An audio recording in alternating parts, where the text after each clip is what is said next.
Okay, everybody, I'm off to see Hereditary. I don't know very much about this movie. I've seen the trailer. It looks like there's a creepy girl who may or may not be possessed by the ghost of her evil grandmother. I don't know.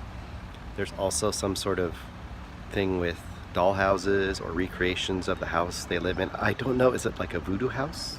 Like a voodoo dollhouse? Voodoo dollhouse. I don't know. Let's find out.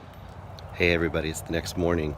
This is going to be a weird, disjointed review um, to try to keep it a little more interesting because you have to keep looking at my face. Maybe I'll throw some clips in.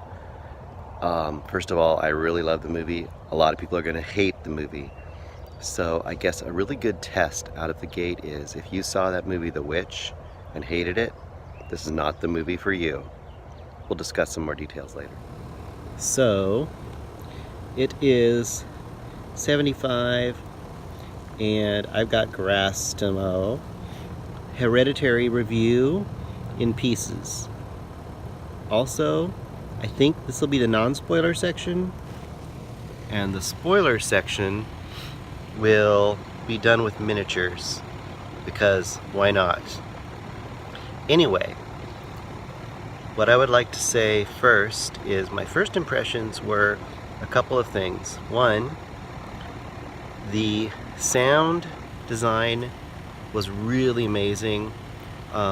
Effective musical score, but also it used very, very in-your-face ambient sounds. Like when someone would have a cup, set it down, you could hear the cup. It really created a sense of place, as well as the cinematography, which on top of just the miniatures they had a way of really giving you a feel of the texture. Lots of wood and fabrics. Really felt like you knew what the internal geography of this world was. We'll talk about the three main parts of the movie, and then we'll get to spoilers. All right, there's a lot of grass here. A lot of grass. Okay, we got the edging done, as you can see. That's what we're working on now. So, the movie pretty much takes place in three parts.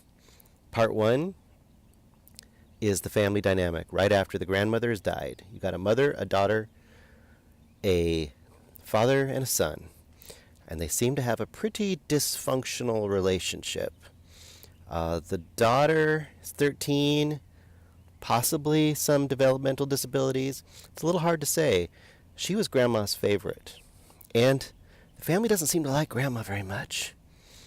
And the daughter is a little spooky and a little weird. She likes to make figures like little dolls out of bottles and wire and stuff. And the mother seems a little strange and angry. Maybe a little crazy, we're not sure.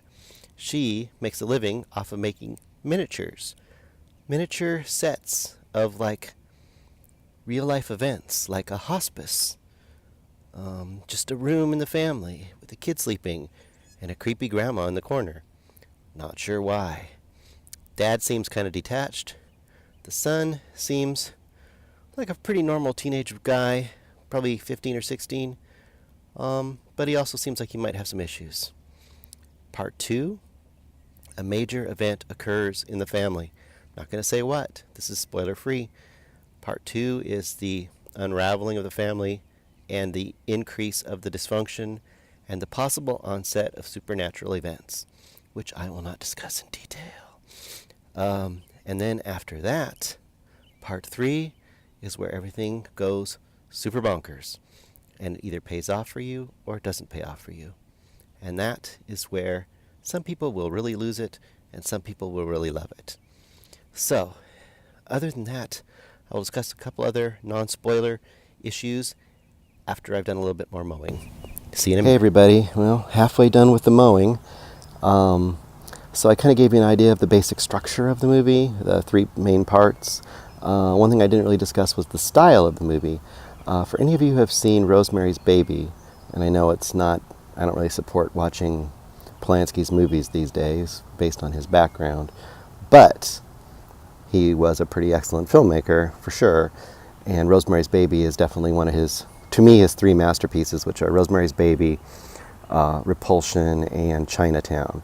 Well, in Rosemary's Baby, he does this thing where there's a lot of scenes where you're overhearing part of a conversation, or there's one scene you're looking down a hallway, if I remember correctly, and into a bedroom, and you can't quite see into the bedroom to see the two people that are talking, but you can see like the side of their legs, and it's almost like you're trying to peer around the corner, but you can't quite make it out.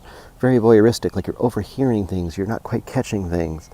This movie does things similar to that, where you'll be following a character. Say, for example, there's one scene, I think, where you're walking down a hallway, and you're beside the character, so you're watching them from the side as they're walking down the hallway.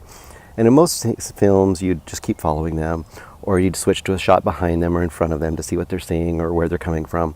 And in this, you might be following them, and all of a sudden the camera might veer, and it might veer and show you something else.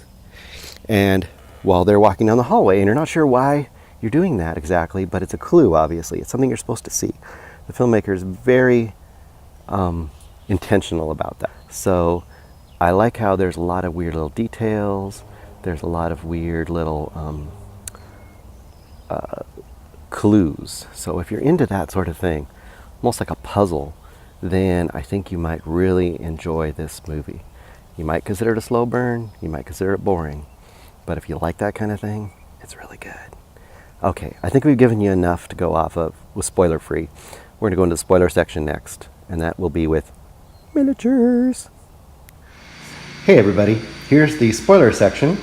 Now I'm not going to go through all of the events of the movie, but we will ask a few key questions that I would love to have answered by people in the comments or to see what other people think. I haven't watched a lot of reviews of this, so I have my own ideas, but it will be curious to see what everyone's responses are.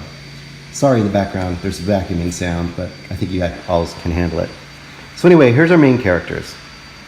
We've got the dead grandma, who we'd come to find out basically is either a witch or the head of a coven or somehow involved in some demonic raising from the dead. She is kind of the mastermind of this whole thing, even though she's dead. And her spirit and her behaviors kind of hover over everything in this story. We've got the daughter, Charlie, who in the first act loses her head. We have a lot of weird clues that lead to the fact that it was meant to happen, so the demon they're trying to raise can leave the daughter's body, because it's an imperfect body, and go into the son. The son, the moody son, is the new goal or vessel for the demon that's coming, that this coven is trying to bring into the world and give power, give human form. For some reason they say a male host is better. It wasn't really very clear on that whole thing. The dad, not really too much of an effect in this movie, other than he's, I guess, kind of the voice of reason, the voice of normalcy. He's pretty passive, but he does get kind of fed up with the mom, thinking she's basically nuts. The mom, of course, is the key central figure in this story, and I would like to talk a little bit more about her. I have a big question about her. And then you have Ann Dowd's character, she plays Aunt Lydia in the Handmaid's Tale. She's really good in this. She is definitely the Rosemary's Baby kind of character. She comes across at first as a friend, kind of like the friendly neighbors in Rosemary's Baby. Comes across as a friend and someone that can help ease the pain of loss for the mom. But of course, she is actually in cahoots with the dead grandma to bring back the demon in human form. Sorry, my nose is sniffling a little bit because I have a little bit of hay fever right now. Allergies. So anyway, here's my number one question. The mom is, I think, all of the craziness that she has in the world. She seems really unreasonable and crazy. She talks about sleepwalking and trying to kill her kids and sleepwalking, trying to set people on fire. She acts really erratic, but I think it's because her entire life she has basically been used as a tool to bring these children into the world by the witchy grandma, and her whole point in the world is just to create these vessels for this demon.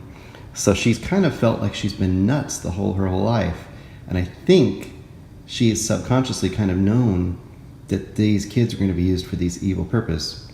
And I think that's why she keeps having these dreams or weird unconscious efforts to try to kill them. She talks about trying to abort the first boy and never wanting a son, and they talk about her trying to set them on fire when she was sleepwalking. There's a lot of interesting elements to her. So my number one question is kind of what is her role and her life role in this weird plot?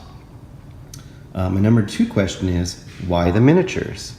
What effect do they have on the story?